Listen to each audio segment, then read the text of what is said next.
Allah subhanahu wa ta'ala in the Quran have told us how much Rasulullah sallallahu alaihi wasallam loves us. And he told us that he will intercede for his ummah on the day of judgment. The Shafa'a of Rasulullah sallallahu alaihi wasallam. May Allah make us all from the people who will get his Shafa'a. Ameen ya Rabbi. So as Muslims and believers that love Rasulullah sallallahu alaihi wasallam and who are so behind in their duties to Allah Azza wa Jal, we are desperate for his Shafa'a. So listen carefully. There are 5 that will never get the Shafa'a from Allah. So today we will mention them to try to avoid them. Who are these 5 kinds that will not get the Shafa'a of the person whom Allah said, Bil-mu'minina ra'ufun rahim. Whomsoever commits shirk.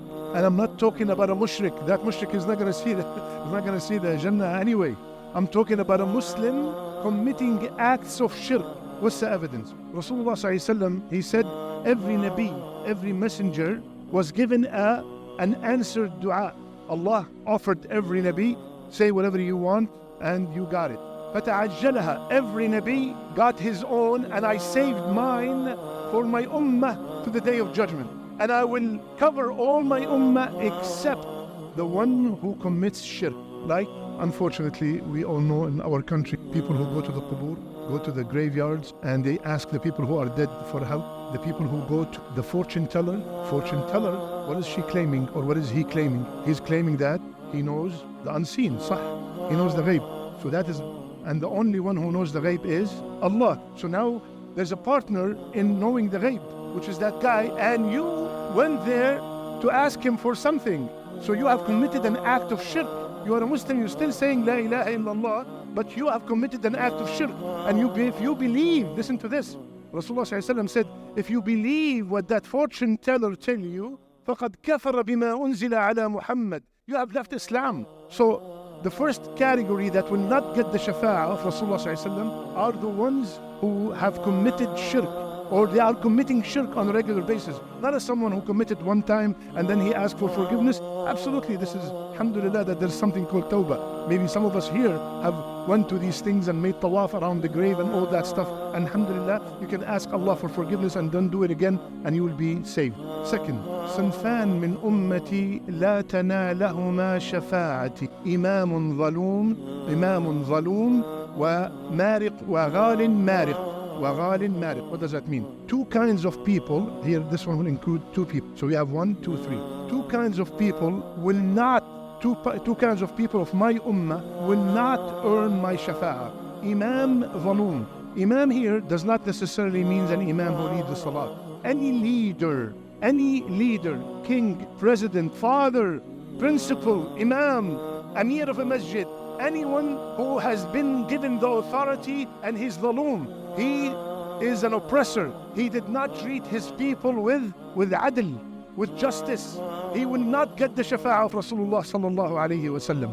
And subhanallah, if you look at most of our countries, if not all of them, look at our leaders, ya akhi. Is there any more dhulm? You see people with billions of dollars and people have no place to stay and no food to eat. And even what we are seeing right now in Gaza, subhanallah, my next door neighbor is a Muslim. My next door neighbor is a Muslim and he's not providing me with water.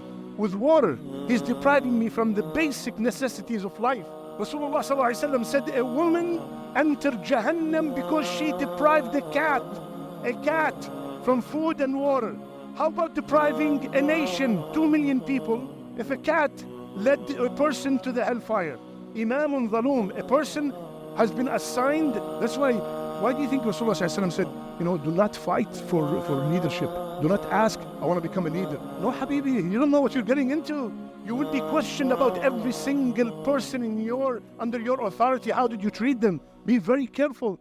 That's why the Sahaba and the righteous, they used to run away. Sufyan al-Thawri spent all his life. Sufyan al-Thawri, rahimahullah, spent all his life doing what? Running away from Amir al-Mu'mineen, who wants to what? To beat him? No, he wants to put him the major judge, the judge of all the judges, Qadi al-Qudat, running away not to get the job of supreme judge because he's scared. So Imam al-Zalim. And the second one, a person who listen carefully. We all commit sins. But there's a person who commits sins and he or she does not care. He stands at the door of the masjid and Allah abtalak ya akhi. Allah is testing. He hides somewhere. He doesn't care. He doesn't care. He posts his picture drinking alcohol. He posts his picture, it's my girlfriend. He's openly disobeying Allah Azza wa Jal. Openly, proud. He's a Muslim. He did not leave Islam yet because he's just committing a kabira. But he is proud of his major sins. And he has Guluw. What does Guluw mean? Guluw means go to extreme in the Deen. We have a misconception. Look at this, two people, Allah Rasulullah said. A person who has Guluw in the Deen and a person who openly disobey Allah. The one with Guluw, Rasulullah said two-word hadith. هَلَكَ الْمُتَنَطِّعُونَ. Perish, destroyed are the extremists. But who's the extremist? The extremist is not the ones that you think they are extreme. Because sometimes one of our brothers, African American brother, took Shahada and mashallah he became better than us. So one time he's telling his family, Alhamdulillah, I read Surah Al-Kahf every Friday. So extreme is not according to your extreme. Some people think that people who do not listen to music are extreme. Some people, it's not the definition of what you think is extreme. Extreme means the three people who came to Rasulullah sallallahu alayhi wasallam and asked Aisha about his worship, and they kind of belittled Rasulullah sallallahu alayhi wasallam's worship. They found it like, one of them said, I fast every single day. And the other said, I'm up all night, I don't sleep. And the third said, I stay away from women because women distract you from the Deen, from your ibadat. When Rasulullah sallallahu alayhi wasallam found out, come over here, I am the best among you. I fast and I break my fast. I pray, tahajjud, and I sleep. And I marry women.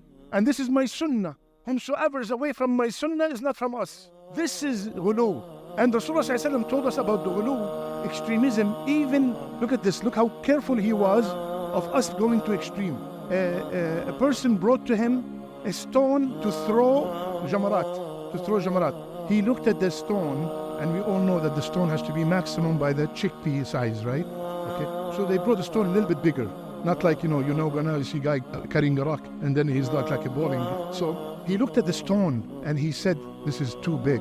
Iyyakum wal ghuluw. Be very careful of extremism. It ruined the people before you. Extremism in a stone, just because it was bigger than the normal size. The second is a person who has ghuluw, and the third is a person that openly disobey Allah Azza wa Jal. The fourth person, Rasulullah said, Man kadhaba bi shafa'at. Whomsoever deny, and wallahi I witnessed it with my own eyes, a person came to me and he was, may Allah forgive him, he was sarcastically, do you really believe that there's something called Shafa'a? He started laughing and he left. Wallahi, look at this hadith. Whomsoever does not believe in my Shafa'a, laysa lahu fiha nasib. Whomsoever does not believe I'm going to intercede, he will not get my Shafa'a. Okay, you got it. This is what you believe, this is what you will get. So the Shafa'a is confirmed that Rasulullah will be a Shafi'a, right? And the fifth one, last one, hadith that we all know. Rasulullah next to his hawd, and may Allah make us from them who will drink his hand. And everybody's drinking from there. And then some people came, and then all of a sudden, the angels, what happened? Pushed him away. So Rasulullah said, no, these are ashabi, these are my companions. He said, Ya Rasulullah, you do not know what bid'ahs they started after. So Rasulullah would say, suhqan, get away from here, get away, go away.